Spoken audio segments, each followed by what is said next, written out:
everyone, my name is Fatma Technology Valley and I belong to High School or campus. Today I want to call with Maya. So first of all, hello Maya, how are you? Hey Fatma, I'm doing well, thanks. Good to hear from you again. Okay, What's on your mind today? okay Maya, I want to discuss the topic with you, the role of creativity in problem solving. So my first question is that what does creativity mean in the context of problem solving? Good topic. Creativity and problem solving isn't just about being artistic, it's more about thinking differently, seeing connections others miss, and coming up with unusual approaches. What do you think creativity looks like when it's trying to actually solve something real? Give me more detail.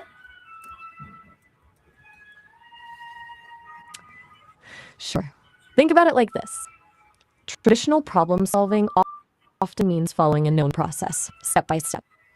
Creativity throws that a bit. It's about 1. Generating lots of ideas, even weird ones at first, 2. Challenging assumptions about what's obvious or impossible. 3. Combining ideas in new ways. 4.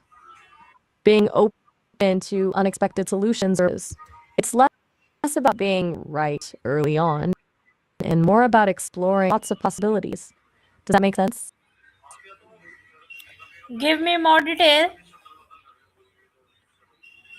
Okay, let's break it down further with examples. Imagine you need to get a group of students across a river in a classroom.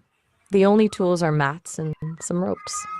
A traditional problem solver might focus on finding or building a simple raft. A creative thinker might ask, can we redefine crossing the river? Could we get students across by doing a different type of activity for them to reach the same goal in a creative way? Or what if we used the ropes different than just making a bridge? Creativity adds imagination. It's not just logic. Okay, so my next question is that how can creative thinking help find solution that traditional method might miss? And can you give an example of a creative solution to a common problem? Traditions are reliable, but can get when facing something new. Thinking looks at the problem sideways, finding angles traditional approaches overlook. Take customer service, for example. Traditional feedback surveys get used, but creative thinking might mean someone starts actively chatting with customers through social media, turning issues into public problem solving moments and building trust instead of just collecting data. The key is seeing problems less like obstacles and more like puzzles within pathways. Give me more detail. Let me another example. Say there's a coffee shop with slow morning service. A traditional fix, hire more staff, speed up training. A creative approach, they could pre-make a selection of popular orders during the off hours, allowing morning staff to grab and go. Or they could use table number lights. Someone is ready, they illuminate their table number, alerting staff in a quiet way. Creative solutions aren't always fancy, but they rethink the system instead of just seeing parts of it. Give me the purpose of that. The point is that creative solutions often tackle the root cause, not just the symptom. When you're speed training staff, they might make the same mistake over again, even after training, and speed training costs money. When you're rethinking your system so that there is quick pickup solutions, you solve the whole problem quickly and painlessly. Do you want me to go on to the next step or question, or would you like to stick here a bit longer?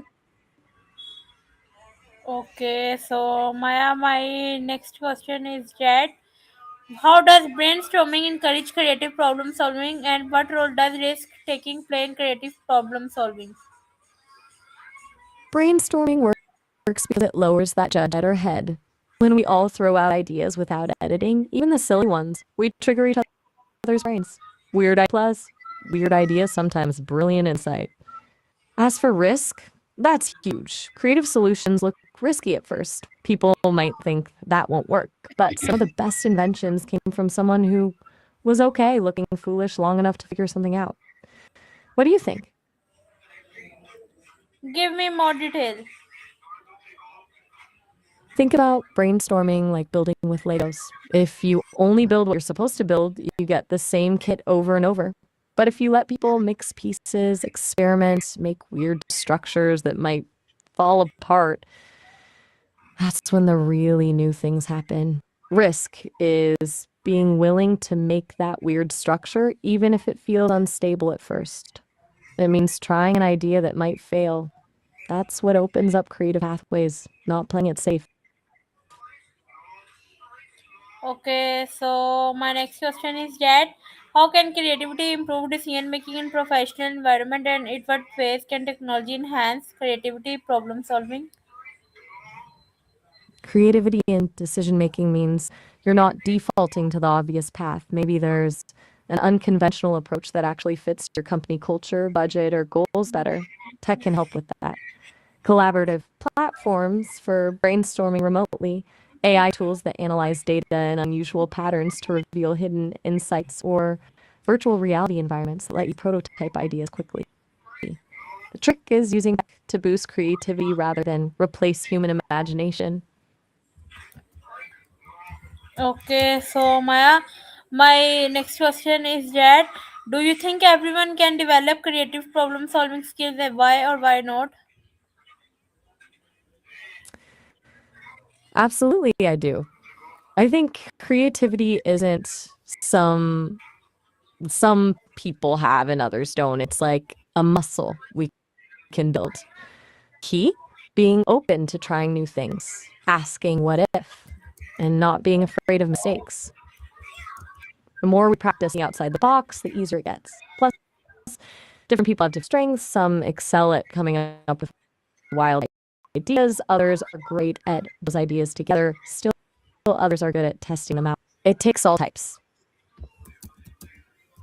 So my next question is that what are the steps involved in applying creativity to problem solving? Okay, here's a breakdown. One, define the problem clearly. Don't just treat symptoms, get to the root.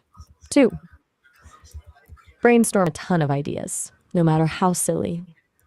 Challenge your assumptions. What if you flip the problem on its head? Four, prototype something, even a simple sketch. Five, test it out, then learn and repeat. It's messy and nonlinear, but the key is iterating and not giving up after the first try. Make sense? Okay, so my next question is that Maya, how how would you solve a problem in a field you have no prior experience in using creativity approach?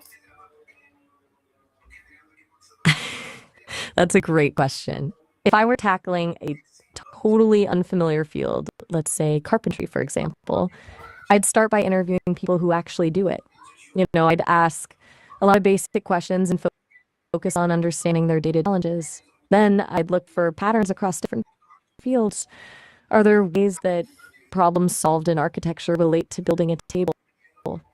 The goal would be to transfer concepts rather than inventing from scratch.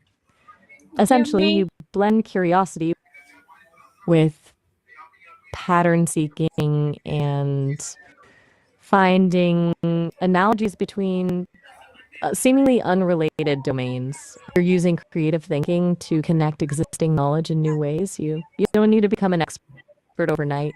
Does that clarify how I'd approach something unfamiliar? give me more details. Let's dig deeper. Imagine I had to design a new coffee machine, but I know nothing about coffee or engineering. Instead of trying to invent a brand new machine, I'd start with user interviews to see what frustrates people about existing ones. I'd borrow ideas from appliances I do understand, like how a washing machine keeps clothes moving while they wash, or how a self cleaning oven works.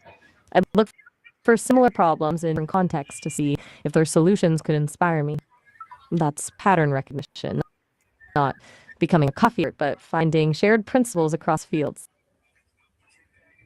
Okay, Maya, nice to meet you. We will meet again in the new topic and the new conversation. Have a good day.